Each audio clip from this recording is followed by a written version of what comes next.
This happened when I was very young. I like to think I was about 13 at the time, but I'm not 100% sure.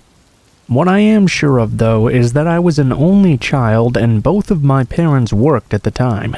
It was way too often that I was home by myself, even before I was actually old enough to legally be allowed home alone. Because of this, my parents had this whole system. I had a key to the door and I would arrive home from school. I really enjoyed canned pasta, so that was something I could make for myself and have for dinner in case my parents wouldn't be home in time to make it, which normally was the case. If someone ever came to the door, I was to pretend like I wasn't home at all. If anyone called, I would let the answering machine pick it up instead. This was before the days of voicemail. If it was my parents, I would pick it up and talk to them. Otherwise, I would just do my very best to not bring any attention to the fact I was home by myself. This arrangement worked for me for a while, at least before the incident I'm mentioning in this story. I was walking home from school as usual, but this was a day that I was hurrying my best to get home as quickly as I could. The sky was already dark out, and it was getting very windy outside. I wanted to do my best to make sure I didn't get caught out in the rain. I always hated when that happened, and I hadn't brought an umbrella with me that day. I did make it home just as it was beginning to sprinkle, but in the end I got in before I really got too wet. The problem that I now had was that it was very dark inside the house because it was so dark out, and I really needed to get my homework going. Normally when I needed some light, I would just turn on the light in the foyer. It was the only light that made sense when I was not trying to call attention to the fact that anyone was home. An hour or two went by as I was doing my work. I had a pretty good focus, so I was pretty deep into the studying. That was when I heard a weird creaking noise. It was odd and not something I had heard around the house before. I looked around the room trying to determine what exactly it was. But it was a momentary distraction, and I figured it was probably just as simple as the house settling in or something. I was sitting there on the couch doing my homework with my book in my lap. Hell, I even remember what I was reading about. It was psychology. We were supposed to be doing a report on a subject we thought we would want to have as a career. I don't know why, but for some reason, I suddenly got the urge to look up at the front door. The couch was directly facing it. When I looked up there, I noticed the strangest thing. I couldn't immediately make out what was wrong, but as my eyes slowly adjusted to the light and the distance, I felt myself go cold inside. The mail slot on the front door was open, and I could see someone looking through it watching me. It was the strangest, creepiest thing, and I had no idea how to react. Their eyes were perfectly lined up with mine. I don't know how long that lasted. What I do know, however, was that it was 10 minutes since I'd heard the creaking noise, which I knew now had to be this person opening up the mail slot. Furthermore, whoever was looking at me now knew I was home alone. I didn't know what to do, but I guess my body instinctively did or something. Inexplicably, I yelled out, "Hey Dad, someone's watching me through the door!" Immediately, the mail slot clacked as it closed shut. I saw a figure rise up in the glass of the door. I was scared that whoever it was would simply break through the glass, so I froze, staring. Instead, I watched that person retreat from the porch. Although I was scared, I ran up to the door and looked out the window. I was able to see the guy running away from me. I guess calling for my dad really worked. After that, I really did go and call my dad. But gosh, this was just such a creepy and random strange thing to happen. Some weirdo just watching a kid through the mail slot. It was the nastiest thing. Ever since, whenever I was home alone, I would turn on all the lights to make it seem like the whole family was home instead. I never found out who it was that was watching me, but thankfully after that they never returned.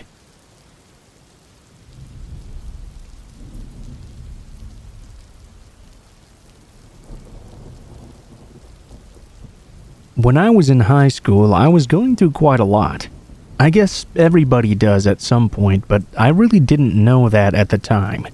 I think it was particularly hard for me though because my family moved around often, so I didn't really have a chance to have any long-term friends.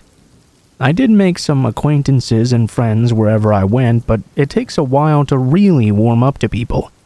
I spent quite a lot of time not sleeping at night, lost alone in my thoughts. When I couldn't go to sleep, I would instead go for a long walk. This was during the summertime. I don't really remember specifically why I was depressed, but I knew I was down in the dumps. Because of this, or maybe because we didn't have good AC in the house, I was always having a lot more trouble going to sleep. This night, after tossing and turning for quite a while, I decided it was time to get up and go for a walk. I'll never forget how hot it was that night, and how eerily quiet it was outside. The town we were living in was pretty small. It was one of those stoplight towns where nothing stayed open after 8 p.m. I didn't wear a watch, so I never really knew how long I would be out for on my walks. Most of the time, I would just look down and watch my feet, as I was so deep in thought. Often, quite a bit of time would pass before I even knew it. I walked all the way down to the train station and looked around there for a while. It was a stop that didn't have an agent or anything, just a standalone building. On the way there and the way back, I had to pass by this graveyard. It didn't really bother me at all, you know. I don't believe in ghosts or anything paranormal like that, so I didn't get scared walking by it or hold my breath or anything weird like that. On the way home, I was crossing by this graveyard. I wasn't paying much attention to it, but suddenly something caught the corner of my eye. Looking over to it, I noticed there was someone sitting in the cemetery on a gravestone, and he was waving at me.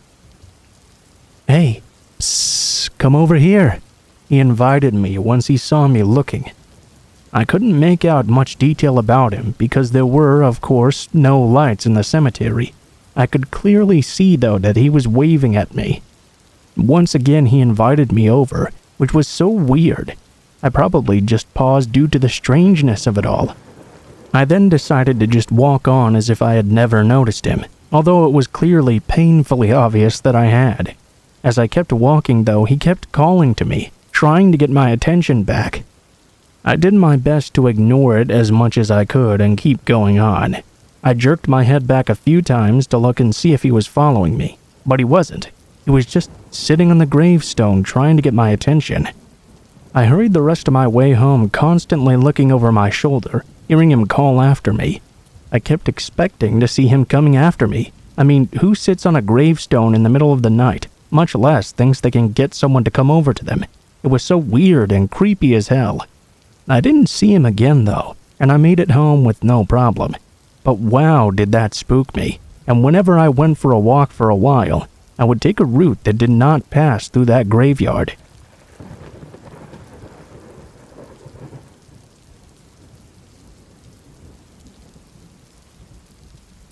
Okay, so there might be some people out there that don't think this is true, but I guarantee you that it is 100%.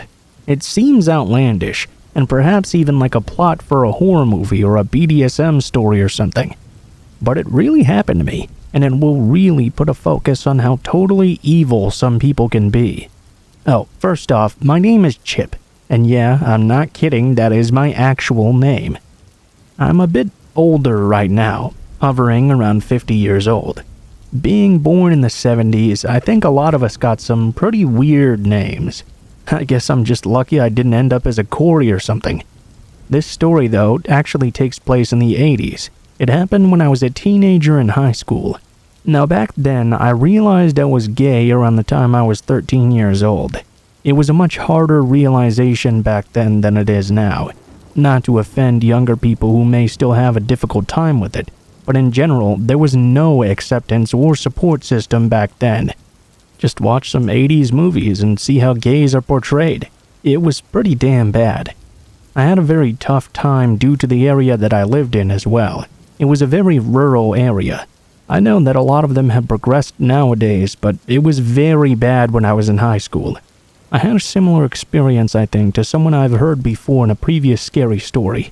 When I got to high school, I was absolutely terrified to take a shower with a bunch of the other guys. I mean, at 16 years old, a guy can get excited by watching the wind blow on a dandelion. Being in an open shower with 40 other naked guys. Man, I didn't want to take that chance at all. Looking back on the subject now, I honestly don't think it would have been much of a problem.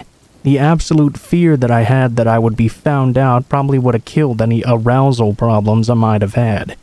But I was a kid. I didn't know that back then. I was just scared. So I told the gym teacher that I was gay and that I didn't think the other guys wanted to shower with a gay guy. He was surprisingly nice about it, or at least it seemed that way. My opinion of him quickly changed when it became obvious that he'd told many other people. At first, it was just looks and laughing at me, but it was easy for me to know they were doing that because I was gay. There were guys shaking their dicks at me in the locker room and all sorts of things like that. The whole situation was just really uncomfortable. After a while of the minor harassments like that, it began actually getting worse. It didn't take long for me to be known as the school and honestly, I began regretting the whole thing. I mean, getting an erection in the shower would probably not have been half as bad as the torment I endured after. And the worst thing happened to me when I was 16 years old. That's the story I'm really telling. This was in the fall sometime. I remember vividly because there was a high school football game that night. And yes, I did attend it. A lot of the guys who tormented me were on the team. Really, most of the people in the school left me alone though. So I was able to sit in the back of the bleachers and watch the game without really being bugged too much about it. The bad thing was that my ride had to leave before the game was over. I didn't know this at the time, and it took me a while to realize that I would now have to walk home. It was going to be quite a bit of a walk actually. It was dark. I remember walking in town and getting teased by some of the people in the cars passing by. Guys yelling out stuff like, "I'll give you a ride for a blowjob." It was mostly fine until I got onto the country roads. It was much darker there, and there were less cars. That was something I had been looking forward to. But that all changed when two vehicles came driving down the road. One was a pickup truck and the other was a car. The vehicles were filled with the guys who played on the football team and tormented the hell out of me. I couldn't even run because I didn't know what was happening until the pickup truck stopped and blocked my way ahead, with the car blocking the way behind. The guys got out of the vehicles. I was scared to death. It was a dark country road and I had nowhere to run. I really thought they were just trying to scare me at first, you know. They got out of the truck and the car and surrounded me. I was terrified, but did my best not to show it. First, there were some verbal torments. A lot of them I just cannot repeat, but a lot of them were about making me take a shower with them. They decided that since Chip had never showered with them, they were going to take me and make me do so. The guys grabbed me. I struggled, although I knew there was no way it was going to help. Several of them pulled me over to the truck, and I kept struggling to get away. When they put me in the truck bed, I tried to get out of it, but they got sick of my attempts pretty quickly. "Strip him naked now," one of the guys suggested. "That'll keep him from trying to get away." And they did. Well, they stripped me down to my boxers at least. I mean, literally ripped my clothes apart. One of the guys took my wallet out of the pocket of my torn-up jeans and threw it into the truck cab. Then the guys took me into the bed of the truck. Their ploy worked. I mean, if I tried to get out of the truck now while it was moving, I would get really hurt without my clothes to protect me. Plus, it would take nearly no effort to rip my boxers off and leave me naked and cold outside. That was simply something I did not want. I was in the corner of the back of the bed. I was balled up and probably doing my best not to cry. There were 4 guys in the back watching me, mocking me and laughing. One of the guys didn't talk much, but he kept cleaning his fingernails with a pocket knife. That alone was pretty scary. He kept glaring at me while he was doing it too. When we got to the school, the guys grabbed me and pulled me out. They took me over to the locker room shower. Trust me, at that moment I was not scared of being aroused at all. This whole thing was so terrifying. The guys grabbed me and pulled me into the showers. A couple of them actually stripped their shirts and pants off as to not get them wet, I guess, which was odd. They held me down and forced me into the water. At first, it was very, very hot. I was scared they were going to scald me to death. They wanted to scrub me with a scrub brush, but they didn't have one, so they used a hard bristled broom instead. A couple of guys pulled out bottles of liquid soap that they began squirting me with. It was a nightmare. After a while, either the water went cold or they turned it cold. I was so scared I didn't even care about being bare-assed at that moment. I was being scrubbed with a hard broom in a cold shower by 8 jocks, holding my head and crying. When they were done with me, they didn't even wash off all the soap or even dry me off. Instead, they took me naked, wet, soaked, and bleeding in places and took me back out to the pickup truck. They threw me into the back of the bed again. I cowered in the corner at that point. I was terrified, trying my best to not even look at the people who were tormenting me. But I did see the guy once again, looking at me and cleaning his fingernails with his pocket knife. For some reason, he scared me the most. He hadn't touched me or taunted me in the shower or anything. He just kept cleaning his nails with that knife. I was scared it was going to be used on me. Then they drove me way out into the hills. It was such an overwhelming experience that these 8 guys were doing this all because of me, and I had no idea what they were going to do next. They were driving me way out into the country, far away from anyone or anything I knew. After a long while, the truck pulled to the side of the road. "Get him out," one of the jocks ordered. I was pulled out of the truck and then pushed into a gross pile of dead leaves off the road. The guys were uttering all sorts of gay slurs. I got kicked a few times in the gut, the back, and even the balls. Every time I tried to protect myself, they would kick me harder. Finally, they left me naked and crying, dirty and beaten, in a pile of leaves way out in the country.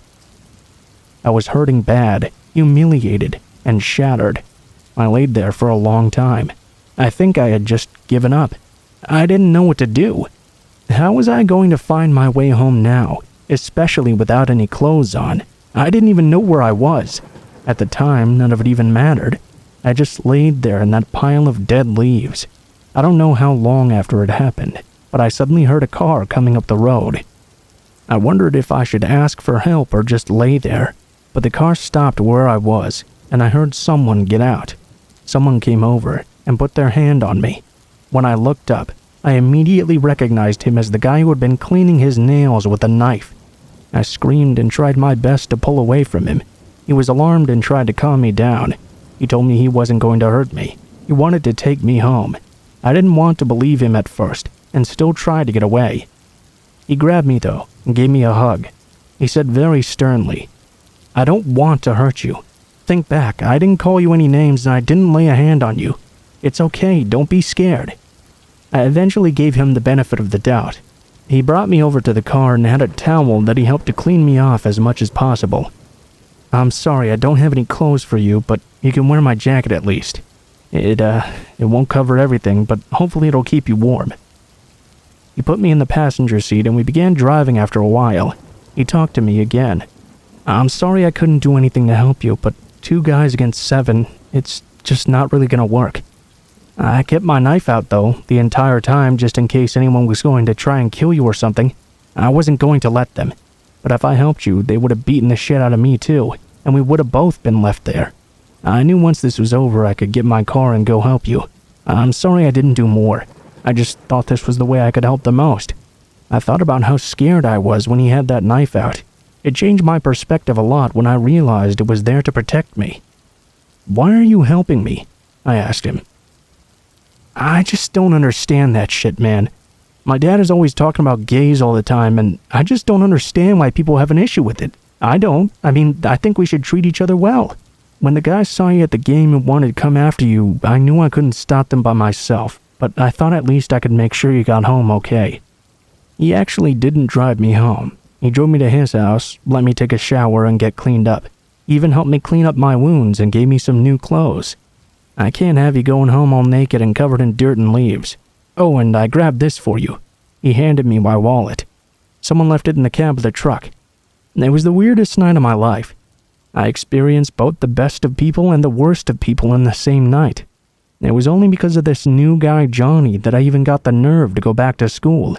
I did end up missing a few days, telling my family that I was sick, but I knew eventually I had to go back. The tormenting continued for a while. Johnny hung out with me, however, after that, and really helped me to not get picked on as much as I may have been before.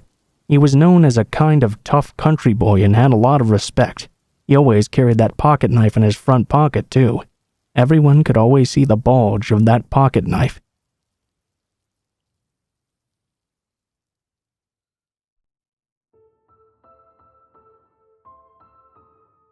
What is up, guys? Blue Spooky here as always.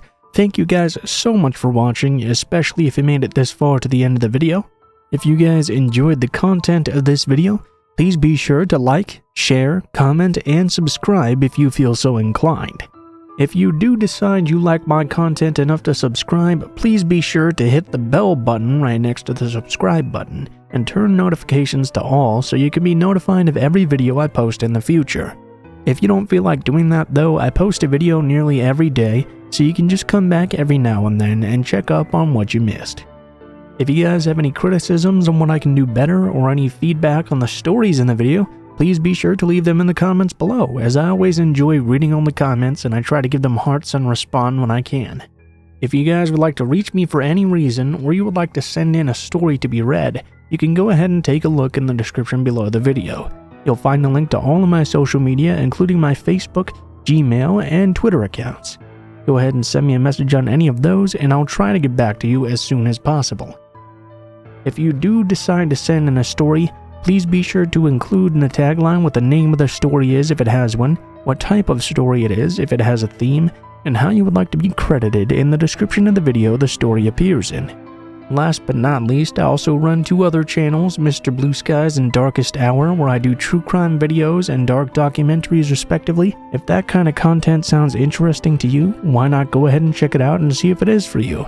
Aside from that though, guys, I think that's pretty much it for now, so thank you guys so much for watching, and I hope you guys have a great day.